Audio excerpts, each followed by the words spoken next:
Under the broad shadow of the Appalachian Mountains, nestled in a stretch of temperate forest that curled like fingers around the edge of a glimmering lake, stood a modest wooden cottage that had seen more seasons than the roads leading to it.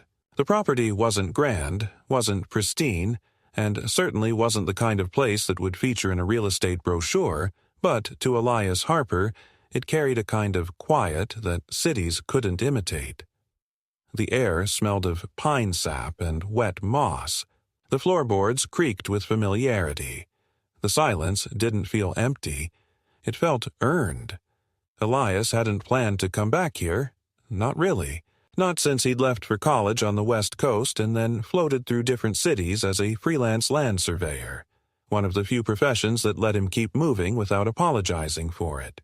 But when the call came from his uncle last spring, letting him know that his grandfather Joseph wasn't doing well and that someone ought to be around the place in case something happens, Elias had packed his truck and driven across state lines with no more than a duffel bag and a half-charged phone. He wasn't there to rebuild relationships or to untangle family threads that had long been knotted. He came because something inside him refused to let the place vanish unattended.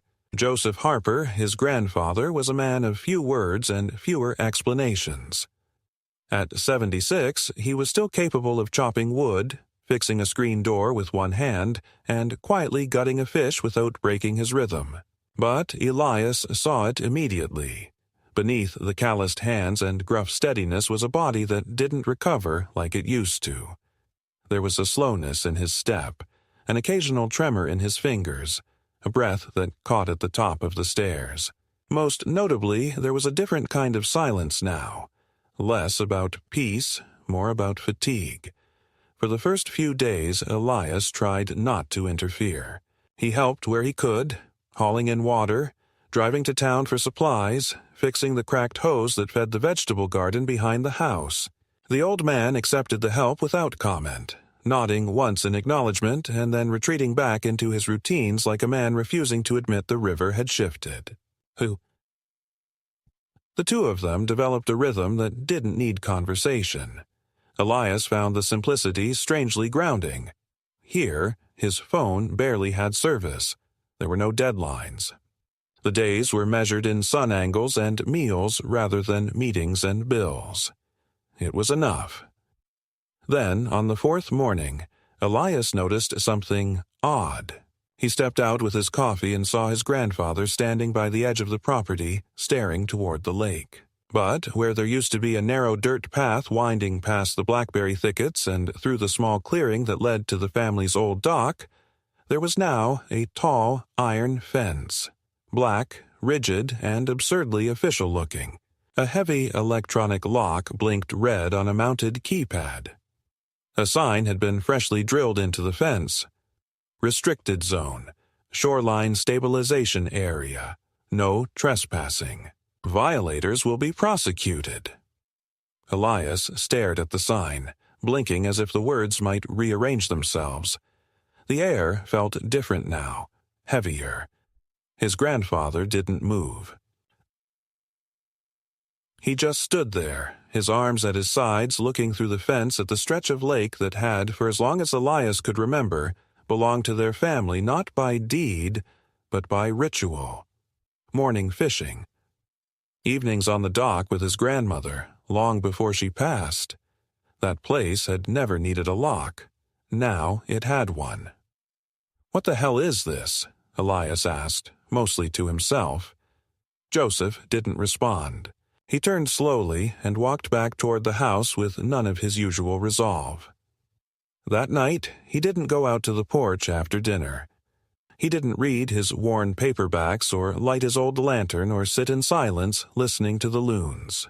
He went to bed early, not with exhaustion but with quiet resignation. Elias sat alone in the dark, listening to the night sounds, and felt something coil in his stomach, something between suspicion and anger.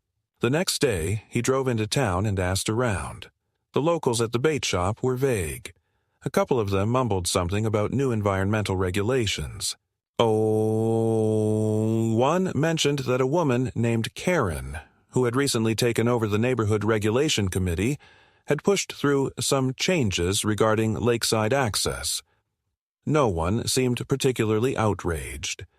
"It's probably just a formality," one man said with a shrug. "Shouldn't be a big deal if you live near the lake." But that was the thing. Joseph didn't just live near the lake. He lived with it. It wasn't just property value or convenience, it was ritual. Every morning for the last 20 years he had walked that path to the dock and stood with his back to the world. Eyes on the water, boots balanced on the creaking wood of the pier. Rain or shine. Even the winter, when the lake froze over, he would chip the ice at the edge just enough to remember it was still alive underneath. It wasn't about owning the view. It was about keeping the silence intact. When Elias asked Joseph about it directly, the old man didn't offer much. He handed Elias a folder that he'd been keeping by the fireplace, a thin manila envelope with a few papers inside. At first glance, the documents looked innocuous. Notices from the committee, some vaguely worded letters referencing perimeter redefinition, and a brightly colored flyer about shoreline preservation. At the bottom, one letter stood out. It was dated 3 months prior. It stated, in vague bureaucratic language, that part of the Harper parcel had been reallocated as a community protection easement zone, with attached diagrams that didn't quite match the topography Elias knew by heart. The signature at the bottom wasn't Joseph's.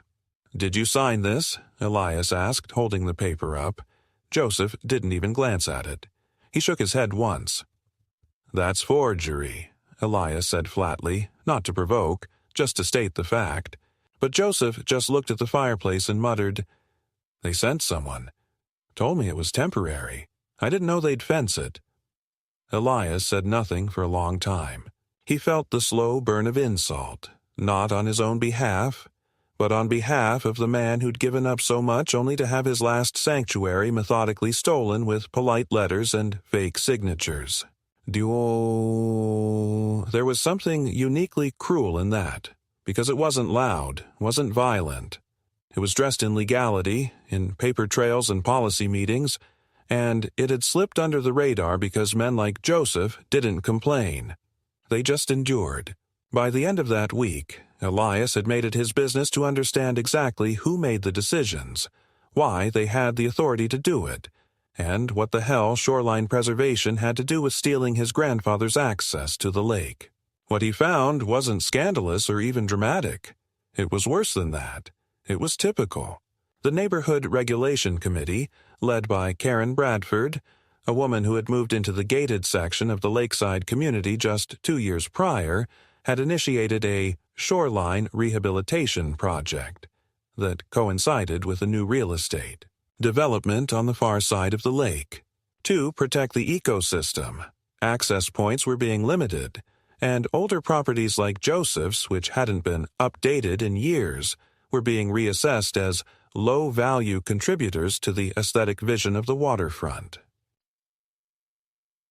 They had essentially declared Joseph's path to the dock obsolete, not because it posed a danger, not because of erosion or safety, but because it didn't fit their vision of controlled beauty. Because it was old, wooden, and personal, not uniform and profitable. Elias stared at the language used in the emails and memorandums. Words like alignment, value preservation, selective partitioning. It was polite theft, dressed in urban planning jargon. He returned home late that night, his hands gripping the steering wheel too tightly. When he stepped out of the truck and looked toward the fenced-off lake, a single light blinked red on the gate, indifferent and quiet. Joseph sat on the porch wrapped in his coat, staring toward nothing. "They're not going to give it back," Elias said. Joseph didn't speak. "But they're not going to keep it either," Elias added, his voice low. He didn't know exactly what he meant by that yet, but he knew this much. There were rules, and then there was justice. And somewhere between the two, there was water. Water, after all, always found a way. Underneath the ordinary rhythm of the next week, something began to shift. not in the physical sense, but in the subtle rearrangement of how people looked at Elias and his grandfather when they went into town. At the feed store, the cashier's smile felt thinner than usual. At the post office, a clerk who once joked about fishing season now avoided eye contact altogether. The lake, though physically close, began to feel impossibly far. It was as if someone had slowly pulled a curtain between the Harper name and the rest of the town, and no one had bothered to explain why. Elias didn't push it. He watched. He paid attention to tone and silence as much as to words, and what he heard most was omission. Then came the letter. It arrived not through official mail, but slipped into their mailbox with no postmark, no return address, just Elias's name handwritten on the front in looping, almost performative cursive. He opened it on the porch, his grandfather nearby sharpening a pair of old pruning shears, and scanned the contents slowly. The letter was from Karen Bradford, head of the Lakeside Beautification and Regulatory Committee. She thanked them for their cooperative transition in regards to the recent environmental zoning update. She appreciated the community's resilience during this period of aesthetic alignment. She hoped the Harpers would continue to support sustainable coexistence with shared resources. At the bottom, in small italicized text, it read, "Please note that non-compliance with new water use directives may result in reassessment of property privileges, including but not limited to water rights, irrigation usage, and shoreline visibility." It was a threat dressed as a greeting card. Elias folded the letter carefully and set it on the table between them. Joseph didn't ask. He just watched the shears glint in the afternoon light, eyes distant. Elias said, "They're trying to force us into accepting it. Like it's done, like we agreed." The old man didn't answer, not because he didn't have something to say, but because he understood that words would accomplish nothing here. He simply nodded once, a slow, deliberate motion. It was enough. The next day, Elias took a walk down the property's southern edge where a narrow trickle of water once cut through the soil like a lazy thread. It was the remains of the old stream, what his grandfather used for irrigation, a natural runoff that had quietly hydrated the vegetables, trees, and roots that ran deep into their soil. Only now it was dry. Bone dry. He crouched by the stone lining and ran his fingers across the dirt, still damp a few inches down, suggesting it had been flowing recently. That evening, he climbed onto the ridge behind the house and followed the old water line, tracing its ghostly path as it twisted through the underbrush and toward the slope that edged the Bradford estate. That's where he saw it. Thick PVC pipe, unnaturally straight, emerging from a slope that should have been untouched forest. It was half buried in dirt and masked with ornamental ferns. It didn't take a specialist to know it had been installed recently. The pipe had been fitted to intercept the natural course of the stream, pulling its flow west, directly downhill toward a rectangular manicured pond framed by stone lanterns and a cedar deck. Elias stood there for a long time, hidden in the trees, watching the ripples slide across the still surface of Karen Bradford's private reflection pond. It was beautiful in the way expensive things often were, symmetrical, soulless, pristine. It was fed by his grandfather's water, diverted without consent, recast as a luxury feature in someone else's vision board. That night, Elias didn't sleep. He stared at the ceiling and imagined the sound of trickling water, rerouted, stolen, buried in pipe and gravel. The following morning, he printed every zoning and utility ordinance available on the state's Department of Environmental Resources website. He went through the local archives, searching for easements, public access stipulations, stream preservation policies. He wasn't looking to prove a crime. He was looking for leverage, for precedent, for the quiet crack in the wall that someone like Karen would never expect to be noticed. He found something, not in the statutes but in the annotations. A clause from a 1996 revision stated that any alterations to natural water flow affecting neighboring private agricultural use required not just permit filing, but express notarized consent from the impacted landowner. There were no such permits on record. Elias double-checked. He printed it, highlighted it. Then he drove into town. At the planning office, he requested a water usage and irrigation adjustment file under his grandfather's parcel. The clerk, a younger woman with an apologetic smile, took longer than necessary to type the address into the system. When the file opened, she leaned forward slightly, eyes narrowing. "There's a temporary hold on this parcel," she said quietly. "Pending review." "Review of what?" Elias asked. "Alleged non-compliance." Environmental integrity standards. There was a complaint filed regarding unpermitted water access. Elias's chest tightened. "By who?" The clerk didn't answer, which meant he already knew. He left the office and walked to the Community Administrative Center where Karen Bradford's car was parked in its usual spot. Sleek, black, spotless. As he waited inside the lobby, a receptionist glanced up from her computer and gave him the kind of smile that people reserve for ticking clocks. Karen appeared 10 minutes later, her expression equal parts politeness and expectation. She was dressed in neutral tones, sharp lines, and the kind of perfume that smells like high-end dish soap. She didn't offer a handshake. "Elias," she said, in the tone people use when pretending they remember your name. "I'd like to talk about the stream," he said plainly. Karen tilted her head with exaggerated sympathy. "Yes, I heard there was some confusion. Such an unfortunate oversight, but sometimes these old properties fall behind on documentation.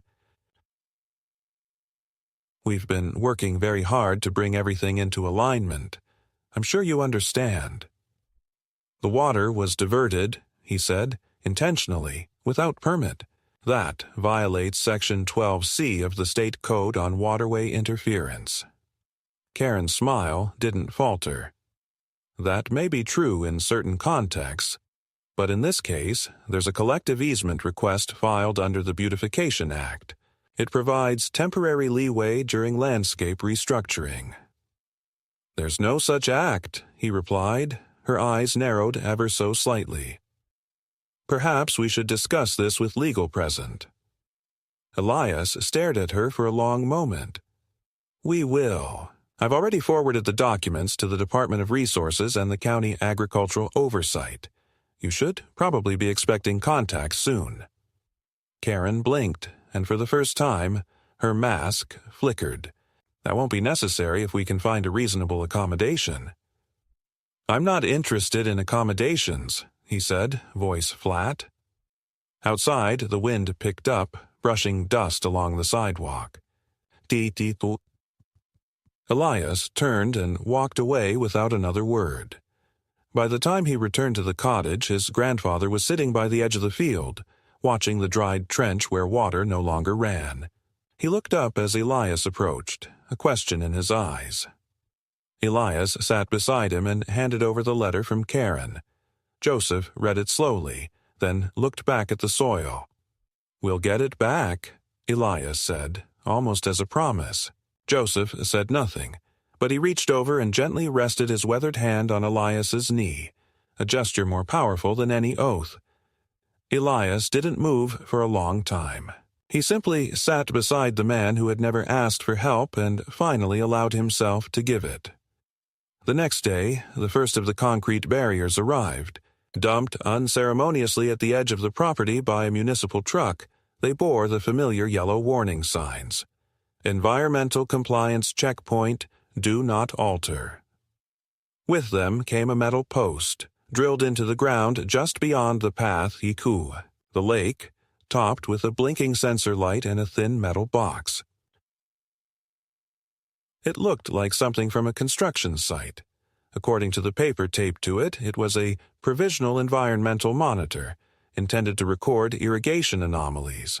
It was, of course, total fiction, but official-looking fiction. Joseph stood by the window and watched as the last of the crew drove off. Elias said nothing. He stepped outside and stared at the box, the blinking light, the barrier. Something cold settled in his chest. The pieces were moving faster now. They weren't just fencing them off. They were constructing the illusion of misconduct, preparing the paperwork to justify whatever came next. It wouldn't be long before someone showed up with a clipboard and a smile, ready to tell them they had 30 days to vacate for infrastructure improvements. That night, Elias sat with a map of the property spread out before him, and a thick roll of tape beside it. He didn't call anyone. He didn't scream. He traced the old stream bed with a pen, measured the slope grades, the elevations, the water tables. He calculated the depth of the trench, the distance to the Bradford property, the likely saturation levels of the surrounding soil. Then he circled a point, a narrow dip in the land just beyond the old tool shed. He stared at it for a long time, and then he smiled, not with joy but with the certainty of water remembering its shape.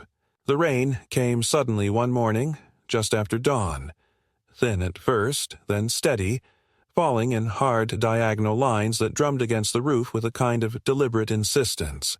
Elias stood at the kitchen sink, watching droplets trace down the fogged glass as the world outside blurred into a wash of green and gray. The storm should have been nothing, just an early autumn downpour, the kind that brings out the scent of pine and shakes loose the brittle edges of the season. But the moment the water began pooling near the old trench, once a stream bed and now just a cracked depression in the soil, he knew something was wrong. The ground wasn't absorbing it. It was repelling it, sending it sideways into odd channels that carved new rivulets into the slope behind the house. The water was looking for its memory, for the shape it once followed, and finding only resistance. By mid-morning, puddles had formed in places they never had before. A shallow pond licked at the base of the tool shed. The garden rows flooded unevenly, the carrots and beets half submerged. Elias pulled on his boots and stepped out, wading through mud that sucked at his heels, and made his way toward the back edge of the property where the storm water should have flowed into the drainage pipe that once fed the stream bed. But the pipe was gone. In its place was a rough mound of packed gravel and a red plastic marker flag. He crouched, ran his hand through the debris, and confirmed it. The pipe had been capped.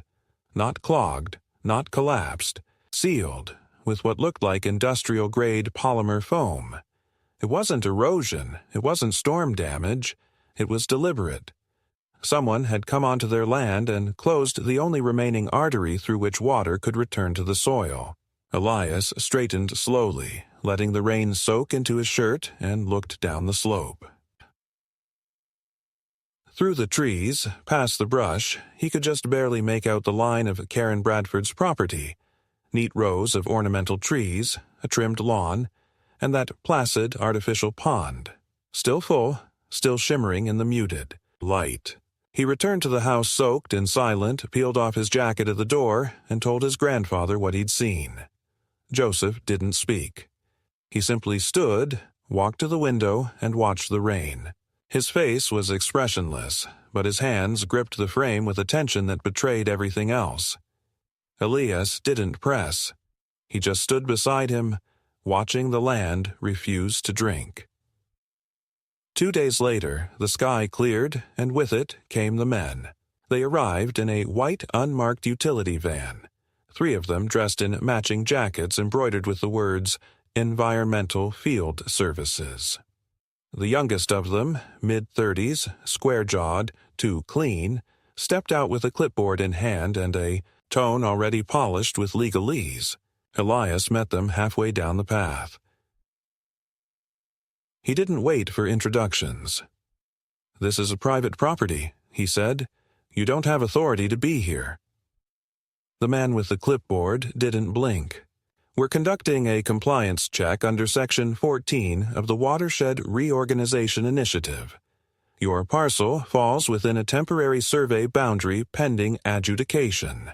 We're authorized.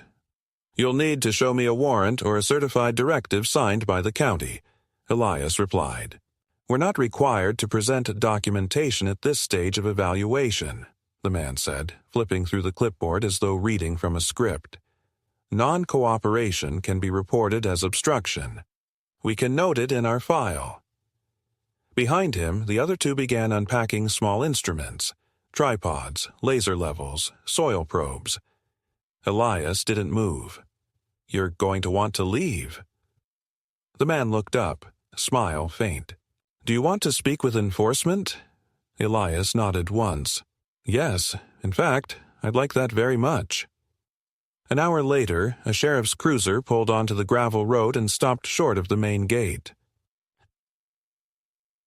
Deputy Lowe stepped out, a man Elias had seen a few times in town, generally affable, competent enough but clearly overworked and underinterested.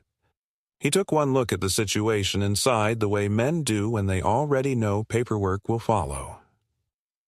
"What's going on here?" he asked. Elias explained. Clearly, firmly, factually, the man from Environmental Field Services interjected with a stack of forms and a well-rehearsed speech about emergency watershed intervention. Lowe examined the pages, his brow furrowing.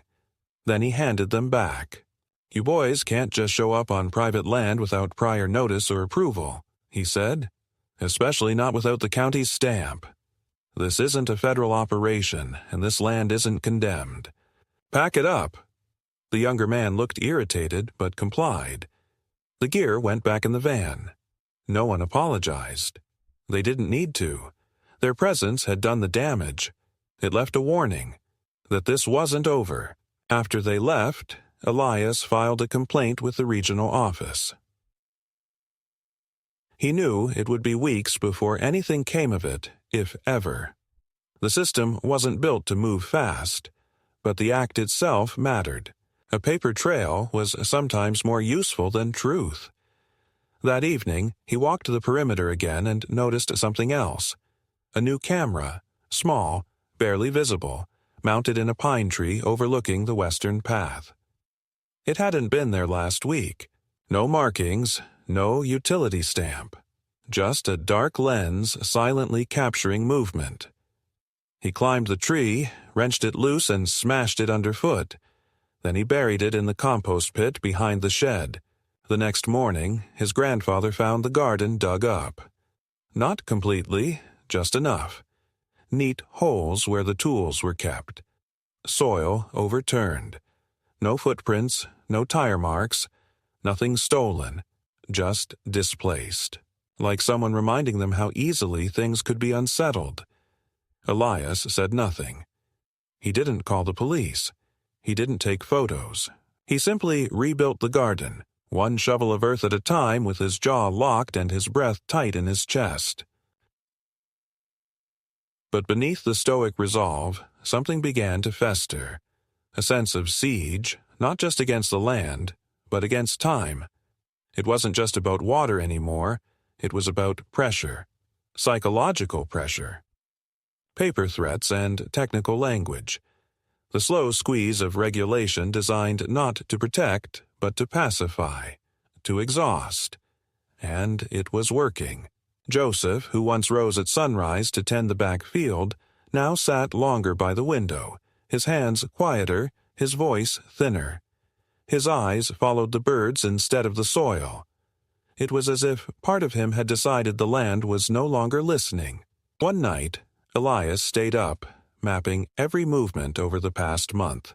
Every letter, visit, unexplained change, utility marker, and dug-up section. It formed a pattern, a shape not of strategy but of erosion. Not all at once, but gradually, legally, almost imperceptibly. That was their method, not to strike, but to bleed. Make things slightly worse every week. Make the resident give up not because they're broken, but because they're tired. That's what they were counting on, but they had miscalculated one thing. Elias hadn't grown up in that house, hadn't spent years building a fragile peace with the world, only to watch it be stolen. He had come from elsewhere, where battles were fought in offices and meetings, in blueprints and soil reports, in zoning hearings and digital filings. He knew how to speak their language, and more importantly, he knew how to bypass it. He ordered surveyor's chalk, a set of GPS-grade boundary markers, and 2 trail cams, real ones with night vision and cellular upload. Then he made calls, not to lawyers, not to journalists, but to former colleagues from jobs he'd taken in coastal regions with erosion disputes and property displacement issues. He asked them for case studies. He asked them for examples of quiet reversals, of regulatory loopholes turned against their authors. And he studied. By the end of the week, he had flagged every corner of the Harper parcel, logged every topographical shift, documented the drainage angles, and traced the subsoil hardness along the fence line separating them from the Bradford estate. Oh, what he found surprised even him. An old culvert system, half collapsed, forgotten beneath the hedgerow, leading straight through a natural slope that dipped just below Karen's reflection pond. It was a remnant from before the regulation committee existed, installed during the construction of early irrigation systems when the land was parceled into agricultural tracts. Buried under decades of debris and reclassification, it had survived every map update because it had been built by hand and never recorded. Elias stared at it for a long time, crouched beside the moss-covered stones that formed its mouth. The tunnel was narrow, choked with roots and earth, but the grade was perfect. It had once carried water from the upper ridge, past the Harper Garden, and down toward the lake. With enough clearance and effort, it could carry again. The idea settled over him slowly, like the weight of a storm building at the horizon. Not a strike, not a rebellion, but a restoration, a return. He didn't tell his grandfather what he was planning. Not yet, because it wasn't finished, because it wasn't time. But that night, as the wind rustled the leaves and the world turned quiet again, Elias lay in bed and thought not about revenge, not about politics or policy, but about gravity, about the pull of water toward balance, about what happens when you deny it too long. And he slept with a quiet resolve forming behind his eyes. Something old, something solid, something ready. The next morning broke with a strange kind of clarity. The air was crisp, the sky scrubbed clean by the rains of the last few days, and everything seemed unnaturally still, like the world was holding its breath. Elias rose early before his grandfather stirred and moved through the cottage with quiet purpose. He didn't need more signs, didn't require another warning or passive-aggressive letter from the committee. He had seen enough. What was once a series of coincidences had become a pattern too sharp to ignore. They had drained the land, isolated it, starved it of its natural course, and now hovered with polished smiles and carefully constructed bylaws, waiting for it to surrender. Elias had never been a man drawn to confrontation, but he had always been exact. He understood terrain not as a series of elevations or data points, but as a living memory written into the ground itself. You didn't move earth without consequence. You didn't redirect water without it remembering where it came from. That culvert, the old forgotten artery buried beneath years of moss and neglect, had whispered something to him when he found it. A route not forward but back, a reclamation more than a rebellion. He had cleared out 10 feet of the passage already, working alone in the early hours with a small pickaxe and a heavy-duty shovel. The soil was packed but forgiving, and with each strike, the shape of the passage became clearer, more defined. Its walls were lined with stones hand-placed generations ago, smoothed over by sediment and time. By the 3rd day of excavation, Elias had reached a junction where the tunnel curved east, descending slightly, its direction unmistakable. It led, without doubt, beneath the shared slope into the land now manicured and flattened into a decorative garden that bordered the pond on Karen Bradford's property. From the satellite photos he pulled offline and matched against the old topographic charts, it was clear that her pond was artificial, layered over the lowest natural depression on the land, which had once served as a marshy overflow, basin for the original stream network. By capping the upstream pipe and rerouting the runoff into her garden, Karen had created the illusion of eco-conscious living while stealing the very flow that gave the Harper property its viability. It wasn't just dishonest, it was theft of a more deliberate kind, one cloaked in good intentions and hidden in paperwork. And worse, it was accelerating. 2 new signs had appeared that week, one staked near the base of their property reading "Drainage Zone, Restricted Access," and another mounted beside the locked gate facing the lake, "Environmental Risk Area, Entry Subject to Review." No one had spoken to them. No one had knocked. These changes arrived like bad weather, announced not with sound, but with presence. Elias worked faster after that, rising with the sun and laboring until just before dusk. He reinforced the tunnel's edges with reclaimed bricks from the collapsed well out back, using mortar mixed by hand and sealed with gravel-packed clay. He didn't plan to flood her garden. He wasn't interested in sabotage. What he wanted was balance, a redirection, not of vengeance but of memory. The land knew how it wanted to move. He was just giving it back its voice. On the 5th day, he cleared the final obstruction, a tangle of roots and soil packed like concrete near the curve leading toward Karen's fence. He stopped only once to take a long breath and sit beside the culvert's mouth, letting the quiet press around him. The earth smelled of loam and stone, rich and damp. He reached into his bag, pulled out the small drone he'd borrowed from a friend months earlier for a topography project, and sent it down the cleared passage. The camera fed him a live view through the tunnel. Tight but navigable, the walls intact, the grade consistent. It confirmed what he already suspected. The runoff, once restored, would flow clean and direct, bypassing the obstructions entirely and following the original route through gravity's own blueprint. That evening, he marked the points along the ridge where the natural springs still surfaced after rain. He spent the better part of the next morning assembling a series of low, camouflaged channels.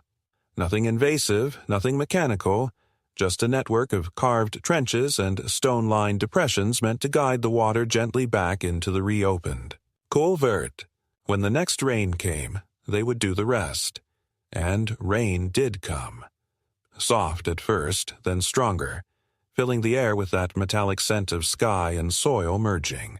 Elias watched from the porch as the first drops fell into the channels, sliding down with tentative curiosity, merging in the shallow basins before slipping into the entrance of the old tunnel. It was a slow return, not a rush, and that was the point. It needed to mimic what once was, not force something new. He followed the flow part way, ensuring it held, then returned inside and sat beside his grandfather at the table. Joseph looked at him, saw the flecks of dirt on his hands, the wear on his face, and said nothing. But the old man nodded just once with a quiet kind of pride. They ate in silence, listening to the steady patter of rain. 2 nights later, the complaint arrived. This time, it was formal, delivered by courier, marked with the seal of the Community Oversight Board, signed by Karen Bradford herself. The letter accused Elias and Joseph of unauthorized landscape modification, alleged that their alterations had contributed to structural compromise in adjacent properties, and cited 3 articles of the Watershed Integrity Clause that were, Elias knew, largely symbolic and carried no legal weight without county-level ratification. Still, the language was heavy. It threatened fines. It mentioned the possibility of property reassessment. And, worst of all, it demanded a temporary cease of hydrological redirection practices, until a review could be conducted. Elias folded the letter calmly, placed it beside his plate, and resumed eating. The next morning, he received a voicemail from an unfamiliar number. A woman's voice, dry, clipped, clearly uncomfortable, introduced herself as an analyst from the Regional Environmental Board. She had been informed of a potential unauthorized water diversion affecting a protected private parcel. She wanted to schedule an inspection within the week. Elias called her back that afternoon and agreed to meet her personally. He prepared everything: the charts, the maps, the time-stamped drone footage, the historical overlays, and the annotated stream records he'd compiled from local archives. When the analyst, a woman named Kimberly Alvarez, arrived on Friday, she was professional, distant, and visibly exhausted from whatever politics her job forced her into. But she listened. She asked intelligent questions. She examined the site. She watched the footage, and after 3 hours, she closed her folder and said very simply, "This looks like the land trying to correct itself." Elias raised an eyebrow. "Meaning?" "Meaning," she said, "I won't be recommending further enforcement. But I can't stop them from trying again. Just document everything. Keep a file. If they escalate, you'll want to be ready." He thanked her and walked her to her car. When she drove off, he stood alone in the dust for a long time, staring at the line of fence that separated his land from Karen Bradford's. Somewhere beyond it, the redirected stream now flowed beneath her prized garden. Not violently, not obviously, but patiently, slowly undermining the artificial symmetry of her constructed paradise. Water, Elias knew, never announces itself. It simply moves, fills, spreads, and waits. That night, he slept more deeply than he had in months, not because it was over, but because, for the first time, the land felt alive again. Not obedient, not controlled, just real. And that, he knew, was the first step in taking everything back. The first signs of retaliation weren't loud. They came, as before, in layers, incremental changes that could almost pass for coincidence if one wasn't paying close attention. 3 days after the inspection, Elias noticed that the flow through the restored culvert had slowed significantly. What had begun as a steady trickle now faltered mid-course, forcing the runoff to pool near the exit mouth just below the slope that curved into Karen Bradford's property. He checked the channels upstream. Intact. The trench, clear. The rainfall over the past 48 hours had been light but consistent. Everything on his side was as it should be, and yet the water was hesitating. He followed the line back to the slope, to the tunnel's opening, and crouched beside the stones. Something smelled wrong. Faintly chemical, synthetic, almost antiseptic. He retrieved a bucket, filled it, and brought the water inside. Testing wasn't something Elias was specialized in, but he had enough field experience to distinguish between runoff and contamination. He ran a simple conductivity check using a handheld meter and confirmed his suspicion. Something had been introduced into the flow. Not in large amounts, not enough to poison, but enough to alter pH and slow the natural draw through the earth. He stared at the bucket for a long time, then at the map spread across the kitchen table. The implication wasn't hard to track. Someone had introduced a retardant, possibly a polymer or low-grade industrial absorbent, into the ground near the culvert's exit. It was the only access point that Elias didn't control directly, the one that fell just over the property line where Karen's ornamental hedge marked her perimeter. He documented the test results, filed them into the folder he'd begun keeping in the old filing cabinet beneath the stairs, and made a copy. Then he walked to the ridge and followed the fence line until he reached the northwest corner, where Karen's lawn sloped gently toward her private pond. The symmetry of the landscape, once pristine, now bore subtle warping. The soil near the waterline was darker than the rest. There was a slight depression, newly formed, as if the ground had begun to settle unnaturally. When he looked closely, he saw the weeds. Small, fast-growing, moisture-hungry clusters that clung to cracks in the stones. It wasn't a sign of careful irrigation. It was a symptom of saturation. Something was shifting under her side, slowly and invisibly, the way water always worked when denied its path.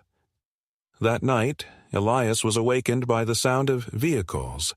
distant but persistent, engines idling longer than necessary. He crept to the window and saw 2 trucks parked just beyond the tree line on the adjacent access road. They weren't labeled, but the men stepping out wore reflective vests and carried long poles, surveying rods. He watched them mark 3 points along the slope, then record data using what looked like a total station.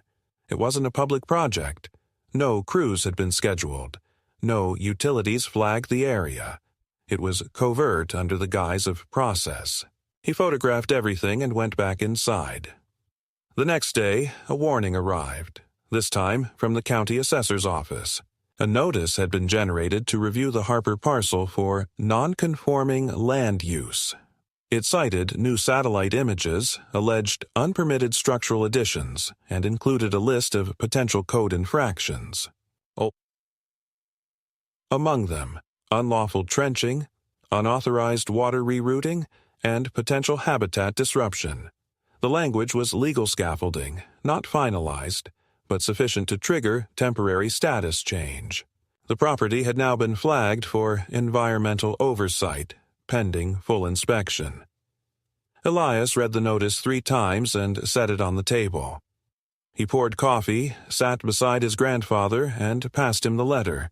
Joseph read it in silence, his eyes narrowing only once, briefly. He didn't speak. Instead, he reached into the drawer near the stove and withdrew a small metal box Elias had never seen. He placed it on the table and opened it. Inside, beneath layers of cloth, were documents, yellowed, delicate, and visibly stamped. Deeds, boundary agreements, a water use charter from 1952. Elias stared at them for a long moment, understanding what he was looking at. His grandfather had kept proof. The next morning, Elias made copies and mailed them. One set to the assessor's office, another to the Department of Water Resources. He included a letter outlining the history of the land's usage, the presence of a pre-existing streambed, and photographic evidence of recent sabotage. He didn't expect a resolution, not immediately, but he was planting depth charges, evidence that couldn't be ignored without risk of liability. The escalation came swiftly. Karen filed a formal complaint accusing Elias of environmental terrorism. The term was absurd on its face, but it was used in local press releases circulated by the committee's communications sub-board. They issued a statement condemning unauthorized actions which threaten community harmony and ecological safety. And though Elias wasn't named directly, the implication was unmistakable. Flyers appeared in town. A whisper campaign began. Neighbors stopped waving. A man at the hardware store muttered "poisoner" under his breath. Elias didn't respond. He prepared. He rebuilt the intake trench, this time reinforcing it with riverstone and natural filtration mesh, purchased online and installed covertly during early dawn hours. He reinforced the culvert with drainage cloth and clay seals to ensure flow resistance was minimized. Then he mapped the water table's seasonal range and dug a secondary channel, narrow, deep, and well hidden, designed to activate only during heavy rainfall. It would not flood, but it would divert overflow precisely where it had historically gone, into the marshy depression beneath Karen's eastern hedgerow. Days passed. Then the rain returned. Steady, not torrential, but enough to revive the flow. Elias watched from the high ridge as the channels filled and directed the water exactly as planned.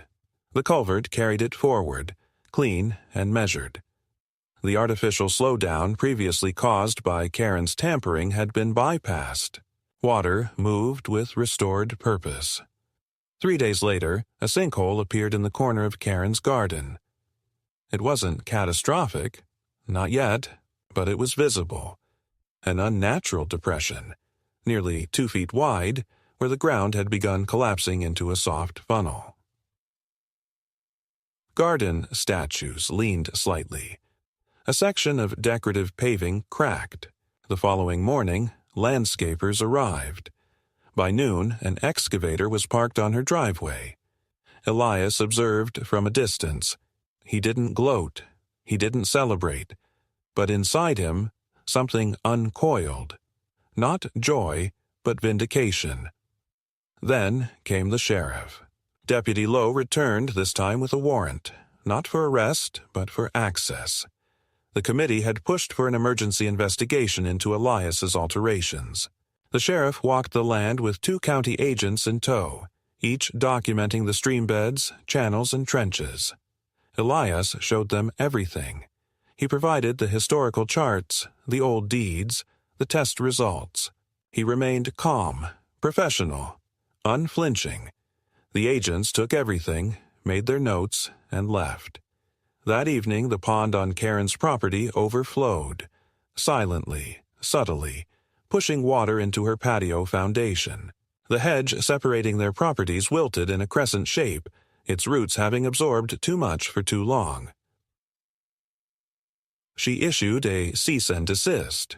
Elias ignored it. He filed his own, citing the illegal obstruction of water flow under historical preservation clauses. The land was now speaking louder than either of them, and for the first time, people were beginning to listen. By the time autumn fully settled in, with leaves shriveling into crisp curls and mist hugging the ground each morning, the line between what had been taken and what was returned began to blur. The water no longer trickled in secret. It moved with clarity, reclaiming roots not because someone forced it to, but because it had always belonged there. The trench Elias carved had deepened naturally. The culvert now hummed with purpose after each rain. The land, though wounded, was recovering, and so was its memory. And that memory was not just ecological, it was personal, etched into the slope behind the cottage, carried in the boots that tracked mud into the kitchen, reflected in the old man's eyes when he saw water glinting where it once had disappeared. Karen Bradford, however, did not recover. After the initial sinkhole appeared, her private garden began showing more signs of instability. Lawn sections retained water. The stones that framed her patio shifted imperceptibly. One morning, her imported Japanese maple leaned at an awkward angle, the roots disturbed by saturation. She brought in surveyors, then contractors, then civil engineers, each one confirming what Elias already knew. The soil beneath her garden had been compromised by excess moisture without proper runoff. Her artificial pond, designed for image more than function, had become the very thing undermining her foundation. And still she insisted the cause was external. Still, she blamed sabotage. She filed a second claim to the county alleging Elias had tampered with subterranean water systems. This time, the response was different. The county dispatched a neutral inspector, a hydrologist with no local ties, who reviewed both properties. He studied rainfall patterns, topography, and drainage.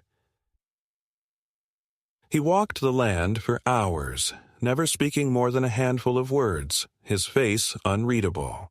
When he returned to his vehicle, Elias handed him a sealed envelope, copies of the old water usage rights, trench diagrams, test results, and photographs documenting the sabotage of the upstream culvert.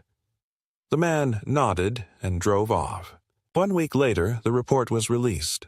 It did not name Karen directly, nor did it fully absolve Elias, but it stated in unequivocal terms that the natural flow of water across the Harper parcel had been unjustly interrupted, and subsequent modifications made by adjacent landowners created conditions which contributed to soil instability and hydrological imbalance. The county placed a temporary hold on further complaints. Karen's last legal card had been played, and it landed flat. But the real shift came not through courts or officials, but from within the neighborhood itself.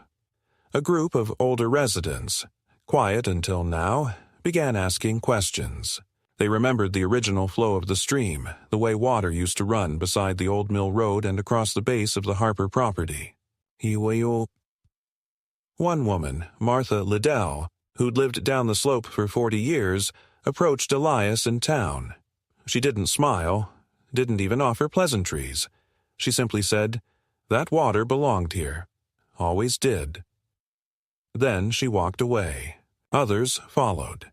Not in protest, not in defense, but in acknowledgement. People who'd kept their distance during the campaign of whispers and letters now nodded in passing. At the hardware store, the man who once muttered insult under his breath handed Elias a receipt with quiet respect. Even Deputy Lowe, who had approached every prior visit with bureaucratic reluctance, now carried himself differently, less as a functionary and more as someone aware he'd been made part of a slow siege disguised as order. Karen, however, did not change. She redoubled her efforts, now not with legal filings but with contractors. She ordered new drainage systems. She had excavation equipment brought in to regrade her backyard and fortify the base of her foundation. She installed an emergency pump to redirect pond overflow, housed discreetly beneath a synthetic deck. But it was too late. The ground had already spoken. The more she built, the more the water shifted, seeking lower ground, following the shape it once knew. Her interventions only added to the imbalance. During one heavy rain, runoff from her own modifications overwhelmed the emergency system, and her patio collapsed inward, swallowing a section of walkway and flooding her basement with inches of brown, silted water. Elias didn't celebrate. He simply filed the photographs into his folder, annotated the dates, and continued repairing the east side of the garden, where the water now moved with grace. His grandfather joined him more frequently now, walking the path to the stream with cane in hand, pausing at intervals to look at the stonework. The old man didn't speak much, but Elias noticed the difference in his posture, the steadier breath, the eyes that tracked birds again instead of clouds. Then, one evening, as the light faded to blue and shadows lengthened across the grass, Joseph stood beside Elias at the edge of the property and said, "She'll never see it coming, but the water always wins." The words hung in the air, not as triumph, but as truth. The next morning, a new sign appeared on Karen's lawn. For sale. It was small, professionally printed, planted discreetly near the driveway. But it was there. And with it came a sudden flurry of activity. Appraisers, photographers, a team of cleaners. She didn't make announcements. There was no confrontation, no apology. She simply began the process of leaving. And with her departure, something lifted across the neighborhood. Not celebration, just release. A month later, Elias received a letter, not from Karen, but from the county clerk. It confirmed the reinstatement of historical water use rights on the Harper parcel, based on presented documentation and absence of valid counterclaims. The land, in legal terms, had been restored. That evening, Elias replaced the old sign at the edge of their property. The original had long since rotted away, but he built a new one, simple, hand-carved, and mounted on 2 solid posts. It read, Harper Run, established 1952. Below that, in smaller script, was another line. Let the land speak. His grandfather helped him drive it into the earth, one hammer strike at a time. They didn't speak during the work. They didn't need to. The sound of the stream nearby, newly fed by clean runoff and guided by channels Elias had rebuilt by hand, said everything that needed saying. It was the sound of permanence, of something taken and returned, not by force, not by revenge, but by endurance, by precision, by listening long enough to understand what others tried so hard to silence. And in that silence, the land healed. Winter arrived not with sudden force, but as a slow descent. First the breath of cold in the early morning mist, then the soft crunch of frost underfoot, and eventually the steady retreat of green into gray. The stream, newly restored, continued to flow, narrower now with the change in season but steady, winding past the garden and beyond the ridge with the quiet rhythm of something no longer interrupted. The soil had settled. The air felt sharper but cleaner, as though the land itself had exhaled. Elias began to notice things he hadn't paid attention to in months. The sound of distant geese flying south, the creak of the porch swing when his grandfather sat there in the evenings, the way the lake glittered through the trees again after the leaves had dropped and the air cleared. Nothing dramatic had happened since the day the "For Sale" sign had gone up. No new visitors, no warnings. Just the sound of distant construction as Karen's house underwent quiet staging for sale, and the rare glimpse of a black SUV pulling out of her driveway. Always alone, always silent. She didn't say goodbye, not that anyone expected her to. One morning, her house stood empty, the lights off, the pond drained, the hedges trimmed down to stumps. A moving truck came and went in a single afternoon, and then the place became still. For a few days, Elias avoided the slope that bordered her property. He had no desire to gloat, no appetite for finality. The point of all this had never been about defeating someone. It had been about returning what was taken. But on the 5th morning after she left, he finally walked the line where the two properties met and stood beneath the skeletal remains of the maple that once marked her garden's center. The ground, now hardened with frost, bore no trace of the sinkhole, no visible scar from the weeks of flooding and collapse. But the earth knew. The silence there was different. Emptier somehow, and not in a way that asked for anything back. He turned and walked home. His grandfather's health had stabilized in the weeks since the water returned. Joseph moved more easily now, stood longer at the edge of the garden, even spent time mending the old rowboat Elias had nearly forgotten they owned. One crisp afternoon, the two of them hauled it down to the lake, just to see if it still held. It did. They didn't row far, just enough to feel the way the water cradled them again as if welcoming them home. They didn't speak much during the outing.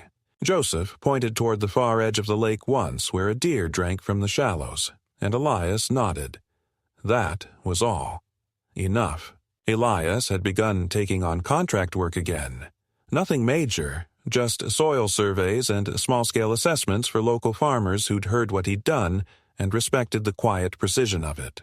He never spoke of Karen, never explained the conflict in detail. He let the land tell that story, and it told it better than he ever could. In town, people no longer looked at him with suspicion. The man at the feed store now asked for his opinion on irrigation. The clerk at the post office offered him fresh cookies from a paper bag behind the counter. It wasn't redemption, because he hadn't sinned. It was recognition of something harder to earn and impossible to fake. One afternoon, a black car pulled into their driveway. It wasn't the sheriff or an inspector or even a neighbor. A middle-aged man in a windbreaker stepped out, introduced himself as a land appraiser, and asked if Elias had a moment to talk. Elias nodded, offered him a chair on the porch. The man explained, politely but directly, that the adjacent property, Karen's old lot, was being evaluated for public acquisition. Not resale, not another private owner. The town had filed for a grant to purchase and restore it as part of a Greenbelt initiative. They'd seen the hydrology reports, traced the water flow, read the inspector's notes. The land could no longer sustain heavy development. It had to remain soft, unfixed, alive. He asked Elias if he'd be willing to serve as a volunteer consultant on the project, given his history with the terrain. Elias agreed, though he said little more than yes. After the man left, Joseph turned to him from the porch swing and said, "Sometimes they don't fix it until they break it first." Elias didn't respond. He just sat beside him, the two of them watching the light move across the fields as the sky turned orange. As the first snow came, quiet and slow, Elias walked the restored stream bed one last time before it froze for the season. He checked the seals, made sure no debris had caught in the curves, ensured the stones were still firm. Everything held. He crouched beside the inlet, ran his hand across the water's edge, and listened. It wasn't loud. It never was. But it was there, Constant, resilient, inevitable. When he stood, he didn't look back at the fence line. He didn't need to. That part was finished. What remained was this. The land had been returned, not only to function, but to dignity. The stream ran, the lake shimmered, and a man who had once been forced to watch his life recede behind a locked gate could now walk freely, footsteps quiet, breath steady, knowing the ground beneath him finally belonged not by force, not by permission, but by memory and by right.